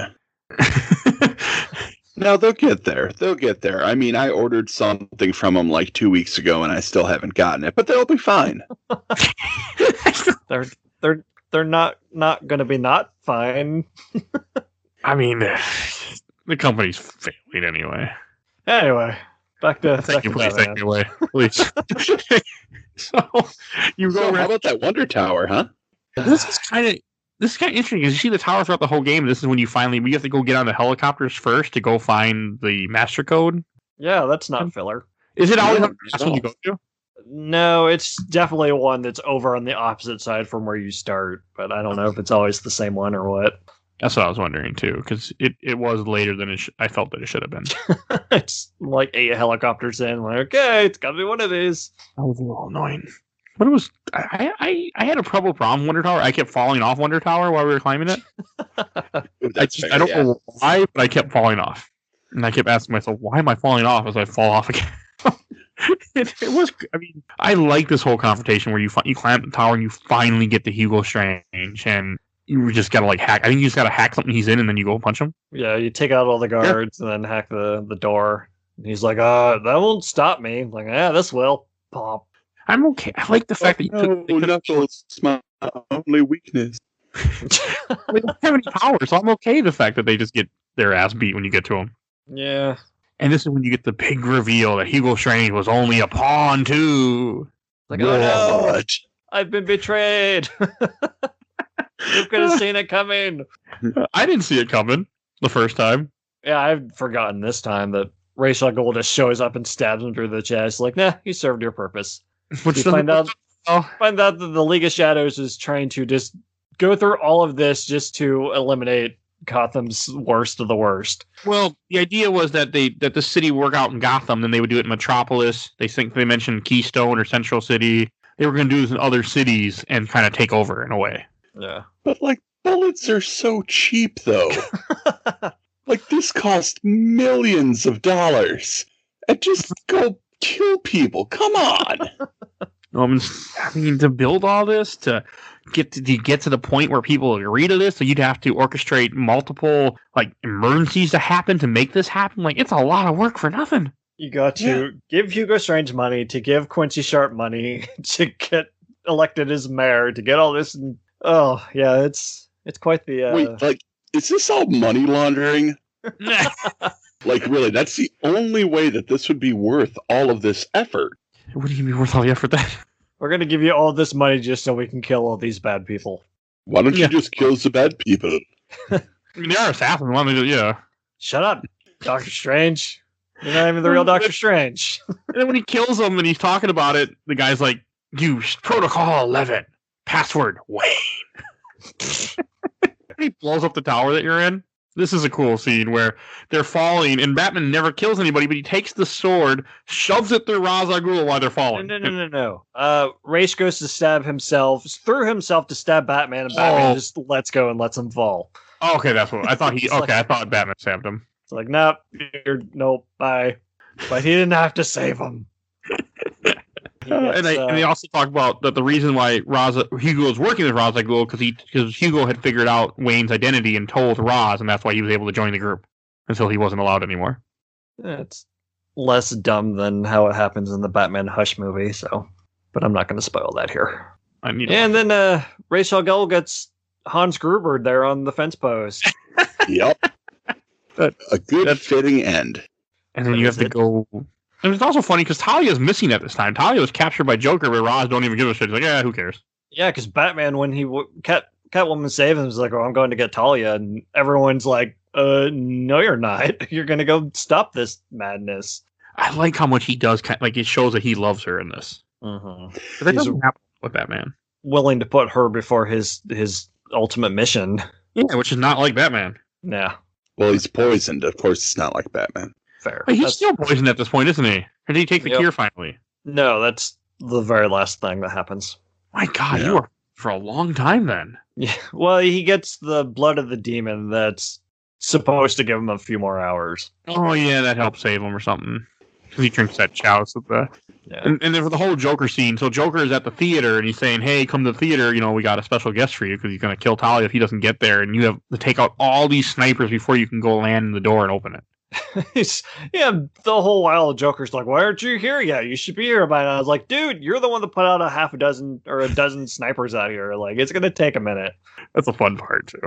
Yeah, okay. That's a word. I enjoy taking out the snipers. That was a part, indeed. that happened in this game. It is filler, but it didn't feel like filler to me, because I guess I just enjoyed it, but I know what you mean. So, and then you finally get in the theater, and you see Joker, and everything's okay, and I forget what happens that makes him realize it's not. Joker looks completely normal, completely healthy, and Batman's like, wait a second, why... no, he asked for the cure. He's like, give me my cure. Because Batman thinks Joker has it. Joker thinks Batman has it. Is that right? Yeah, I think so. Yeah. Then who does have the cure? Oh, Talia took the cure. Yeah. Okay.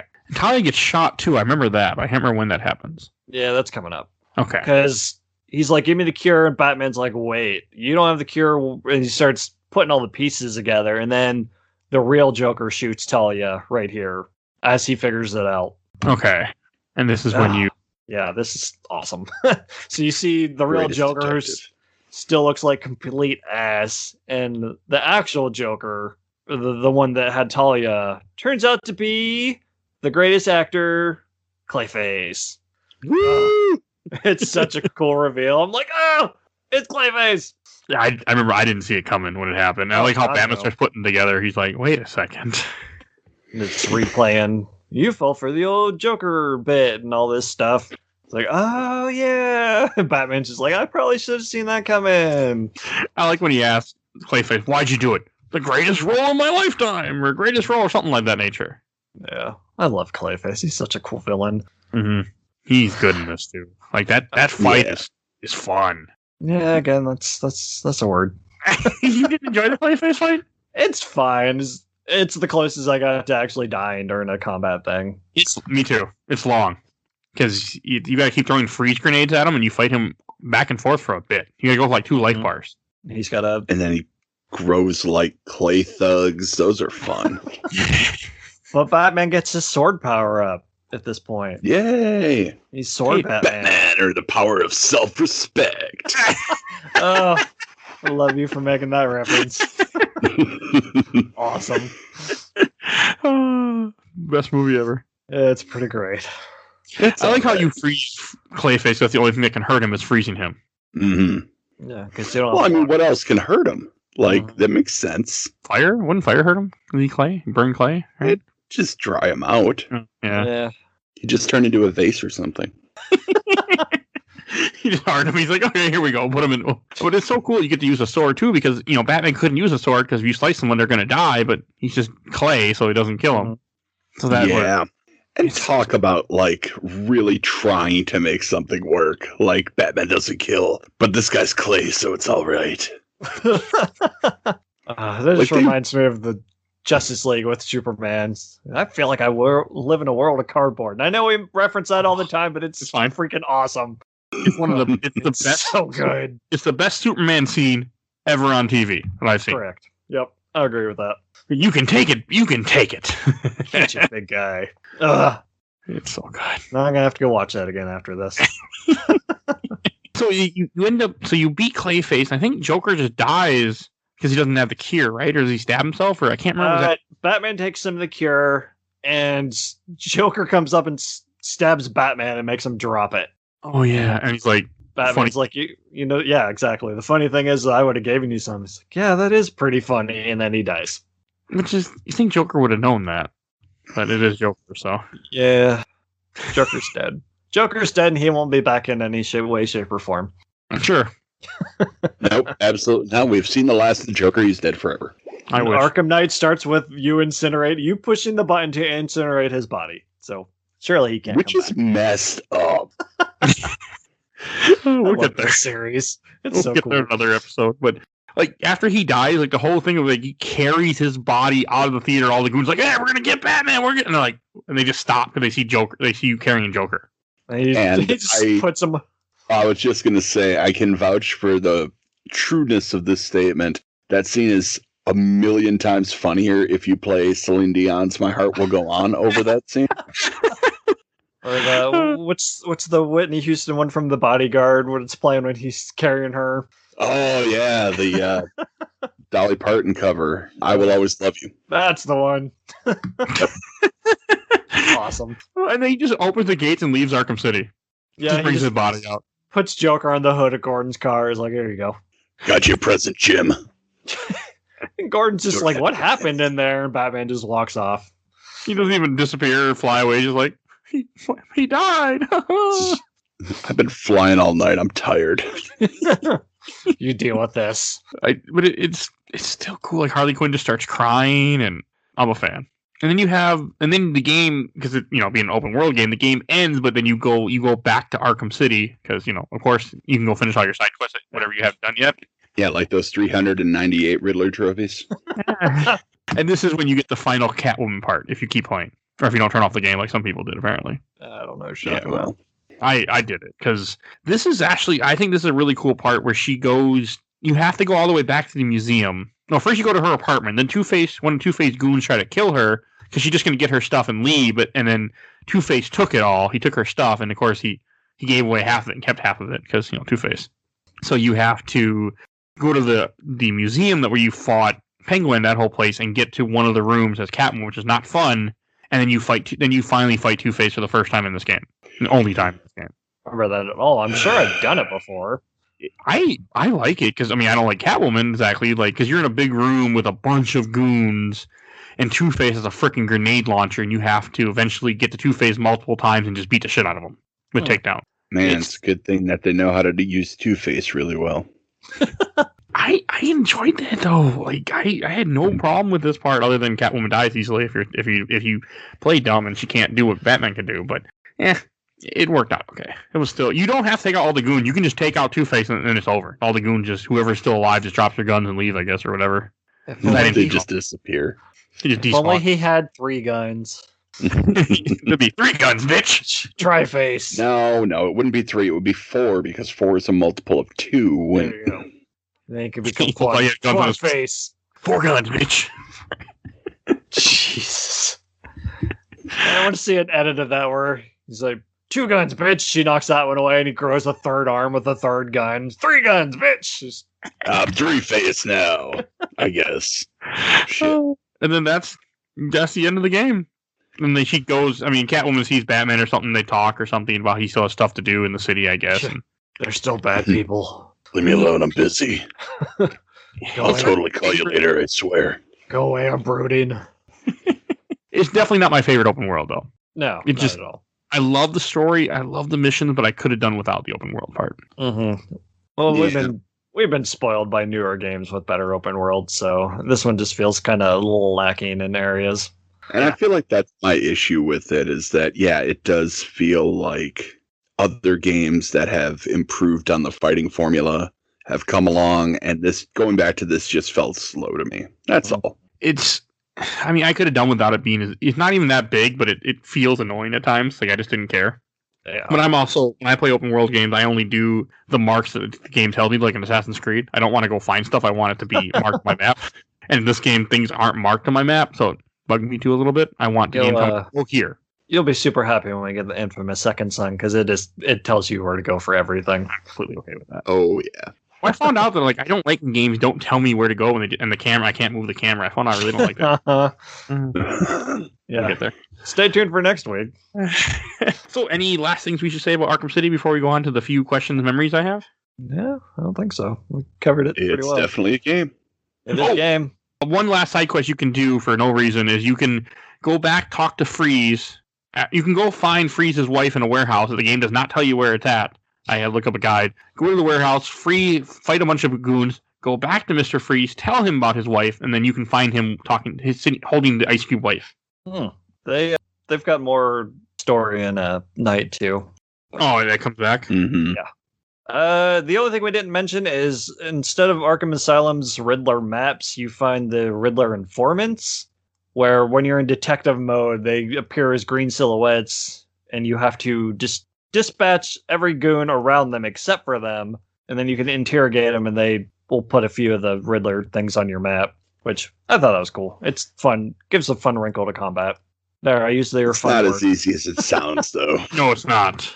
It is once you get the freeze grenade. It's like, okay, freeze that guy and take out everyone else. Get back to you later. It's cool. I never did that. I also didn't give a shit, so that might have played a part in it. I really didn't care. That does We happen. should mention challenge maps before we move on. Yeah, there is that. I mean, I didn't really play them. I played a little of each one just so I could try the 4 characters, and that was all I wanted to do. I found out I really, really like Robin. With his dopey shield that blocks bullets for a time. I didn't use the shield, but just the way that the speed that he handles, I really like the way he plays. A lot more than I thought he would. Same with Nightwing. I was really impressed with Nightwing, too. Oh, Nightwing I had fun with. He handles really well. Now, ask me if I've completed all the challenge rooms. I'm going to go with no. Yes, I have not, because I have better things to do with my life. Like, I don't mind the combat ones. It's the Predator, the Silent Predator ones. And, like, again, I just don't have the patience for this. Even during the main game where it's like, okay, you got to sneak around. These guys all have guns. They'll shoot you down in a matter of seconds. I'm like, okay, well, if I drop down and freeze this guy and use the bat claw to pull this guy's gun out, then I can take them both out. And by the time everyone else runs over there, I can be somewhere else. So, like, I did not play this game right. I mean, I do that too sometimes. I'm just happy that they're there. Like, I didn't play them. Like, when I played Arkham Asylum the first time, I did a bunch of the challenge maps because I was trying to get more achievements. But, like, anytime since then, I don't give a shit. Oh, Arkham Knight's got, like, 8 playable characters for challenge maps. So, yeah. Because you've got all of these people, and then Azrael, Red Hood, Harley Quinn, Batgirl. Ooh, that's cool. I just tried each one just to try them, but I was like, Robin is a lot of fun, and I think I want to say I really enjoy Nightwing also. He's a little slower. Robin was still my favorite. Robin, I would have loved to run around as Robin throughout this game, and I would have only played as Robin just because I loved the way he fought for some reason. It has me really excited for Gotham Knights whenever it comes out. Oh, I forgot that was a thing. Yeah, but it's not. I don't think it's not part of Rocksteady. No, and it's also not part of the series. I don't think it's not part of the series. It's something different.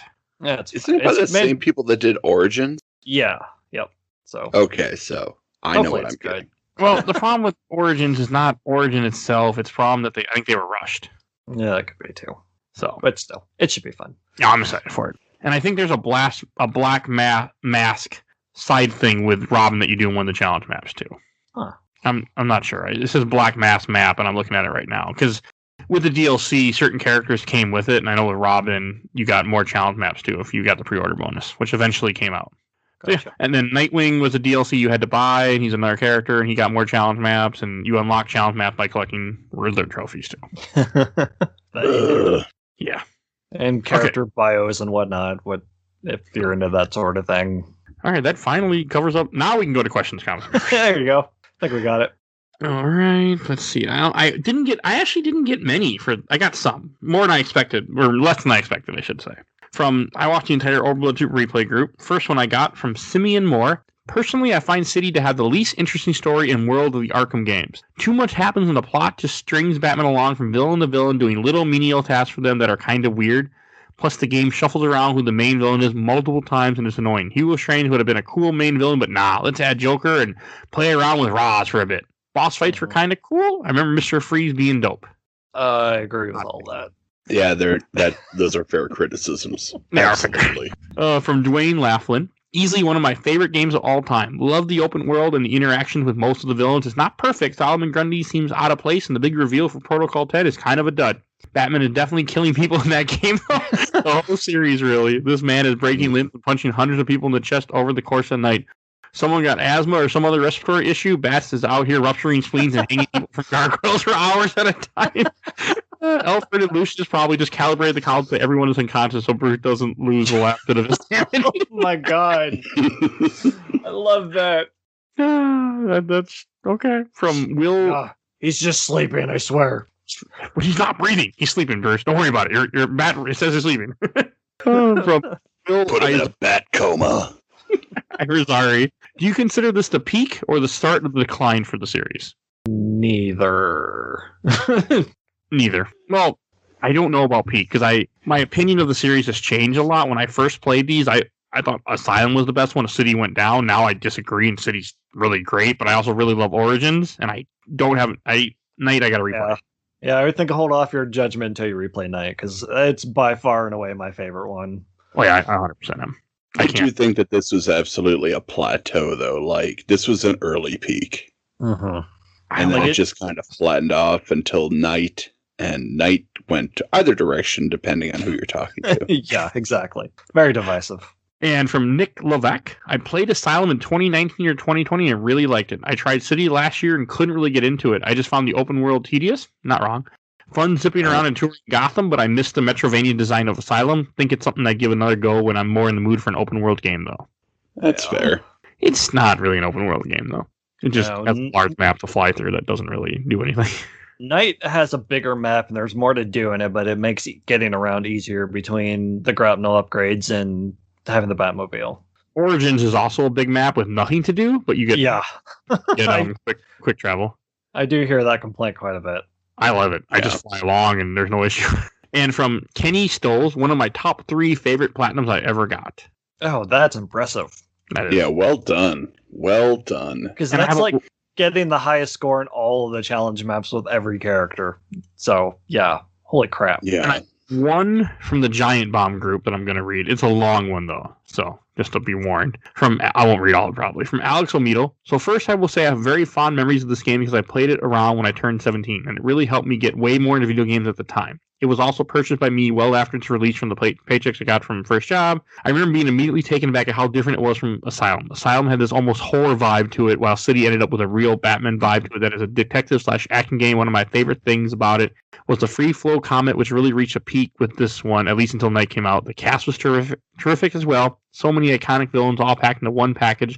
At the time, I was just starting to get into the Batman comics and mythos thanks to Asylum at this point. Batman was already my favorite comic hero. This game really catapulted me into reading way more Batman stories and comics. And there's more, but I'm going to stop there. Yeah. All right. Hey, that's fair. I mean, this series introduced me more to Batman, too. Yeah, Batman's always been big, but this series really at least got a bunch of gamers into it. And I have a couple from the Laser Time group I'm going to read, and I'll be all for questions or comments or whatever the hell this is. From Willie Dawson, I overall have fond memories of this game, but I think the sheer number of Riddler trophies ruined collectibles and games for me. I've always been straight 100% the game before heading into the final boss. Trying to run down these trophies kept delaying my endgame to the point I eventually abandoned collecting them, but at the time spent side questing around made the ending feel less impactful. Yeah, I mean, you can do it after you beat the game, though. Yeah. You can, but no. just don't. And from Hunter Grant, I just remember it feeling right for what a Batman experience should be. The puzzle, solving the combat, etc. meant all the right ways. I think I read that wrong, or he said it wrong. I liked every sequel less. The tight Metrovania of the Asylum was way better than pushing for more open world filled with pointless things and too much space between objectives. I hope they would have just done more tight spaces for the second game. An invasion by villains of the Wayne Manor grounds would have been cool. They even could have added environmental persistent traps set in the mansion for the Predator segment. Would make sense being his home turf. That would have been cool. You do go to the mansion in Origin in the DLC. Get some Batman Home Alone action. Yeah, I don't think the world needs that. And last one I'm reading, from Brian Farmer. My biggest memory of this entire game, the soundtrack of music inspired by Coheed and Cambria's Deranged, whatever that is still a played track. It's a song that made Claudio cry on stage at a Comic-Con because he got the written from the viewpoint of the Joker. Okay. The game took you from the claustrophobia of Asylum, gave you bigger open playground, right full of minions and more annoying Riddler trophies. The Rogues Gallery of Villains, Joker, Harley, Mr. Freeze, Bane, Penguin, Grundy, Hugo, Strange. The chance to play as Catwoman, all the endings none of us really saw coming, the credits, Serenade. Yeah, so, I mean, people like this game.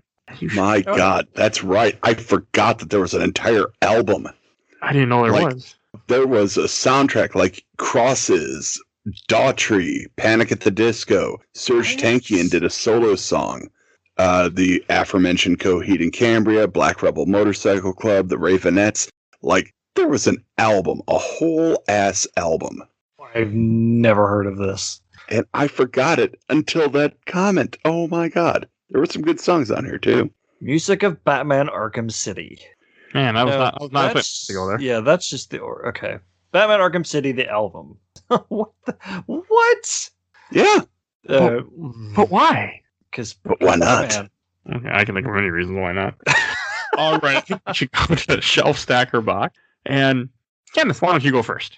All right. Well, I'm going to promptly and efficiently throw this on a stack. Okay. It's fine. Like, if you would have caught me in 2011 when this came out, this would have had a spot on my shelf. I would have been displaying it properly. But I don't know. Going back to it, it's not much. Plus, a lot of the comments, I do agree. There's almost too much in this game. So, yeah, stack. Okay. How about you, Mike? So pissed that they sidelined Two-Face. Two guns. Bitch. Pretty much everything Ken said, because Night does it all better and it's more fun. So when I want my I'll still play all three of them back to back to back at some point just to get the story. But if I want to just pop in one of these games, I'll just play Night. So stack.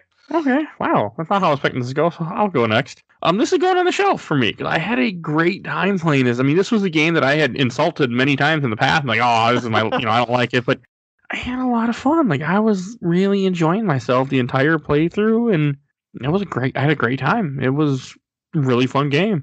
So going on the shelf, and I'm going to definitely be recommending this more than I have been in a long time to people. And maybe, most people probably play it at this point, so I'm going to, bring anybody new. But yeah, it's so have you ever heard about this guy named Batman? He's got this game. I'm a big fan of Arkham City now. I take back anything I might have said badly about this game in the past because I had a really good time, and I'm really happy. Good. Again, it was more fun than Asylum, and I feel weird saying that because for a long time I would have never said that. But it was better than Asylum for me. So yeah. And yes, I'll introduce what we're talking about next week. Yeah, this is entirely your fault. Yeah, I agree, and I'm upset about it too. That makes two of us. So we are finally going to finish the first series on Games My Mom Found of games. We are playing Legacy of Kain Defiant. Who the hell would have thought the first series I finished on a podcast is Legacy of Kain? A series I never even played until episode 19. I don't even like it that much. Yeah, man, this is quite the accomplishment. You should feel really proud of yourself. Yeah, I don't. So yeah, we're wrapping up Legacy of Kain. We got Julian coming back, and we're finally going to finish that series. And I never have to play another one again in my life. So yeah, that tells you how that game's going. It's rough. Yes, it's PS2, 2004 or 5 or somewhere around there. I think 4. I think it was 04. Yeah, games were not great in 04 sometimes still. Man, we are spoiled by current games. Oh, 100%. Get there next week. You've had enough of this episode. People listen to this. So, and if you enjoyed this episode, we got lots of other Batman content for you. Like I said, there's the Arkham City comic. If you want to hear the little intro to what goes on to this game, check that out. That should have been out the day before or 2 days before. It's there. Go find it. And we've done other Batman episodes. We did Batman the Killing Joke, comic 22, Batman Arkham Asylum, episode 97, Batman the Long Halloween, comic 17, Batman Death of the Family, comic 8, Batman Hush, comic 3. Can you tell we like Batman for comics? Anybody? Batman's good. We like Batman. Batman's great. I love Batman. I noticed. I didn't realize it until I started doing the show. I'm like, I really like Batman comics. And episode 3, we covered a Batman game for Genesis. Don't listen to that. But it's there if you need more Batman. I don't like that. It was a really bad episode too. But hey, if you really want to listen to it, it's there. I'll take the downloads. I won't argue. I promise. All right. Want to give a shout out to our awesome intro and outro, courtesy of Bobby, aka Mike Stoney from ZP Bite the Bullet. Song The Cool Kid Squad. Definitely check him out. You will see a link in the show notes to his YouTube channel. And if you enjoyed this episode, go check out our other work. We do comics, we do movies, we cover games, just like you're listening to now. We're also going through the MCU. Please check out those episodes. They're a lot of work. So please listen to them. They are a lot of work, though. So they are waiting for you. And please follow us on Facebook, Instagram, Twitter, and YouTube. We are on YouTube. And I should say now, you used to saying this, we have a Patreon that finally went live recently. So we don't have any actual tiers or anything to it yet because I don't know what I'm doing. But if you want to throw us out, we will do something eventually. I just don't know what. I haven't really thought about it yet. I got too much going on. You mean that on multiple levels? We don't know what we're doing in the future, and as of right now, we have no idea what we're doing. So, I mean, I have ideas of what I want the show. Like we're gonna do with the show. I mean, you've talked about it, but like when it comes down to with the Patreon, I have no idea what we're gonna do yet. Yeah, no clue. I just decided it was time to finally start a Patreon. So we started a Patreon. Yeah. So if you want to throw us $1, throw us $1, please. That's all I got. We will see you guys all next week if you're still here listening to us. Bye, everybody. 2 guns, bitch.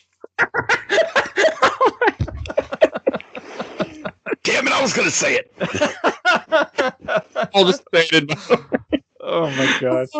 That could be our new joke on the show. We're just randomly just say 2 guns. Alone Kenneth's on. Okay. Good stuff.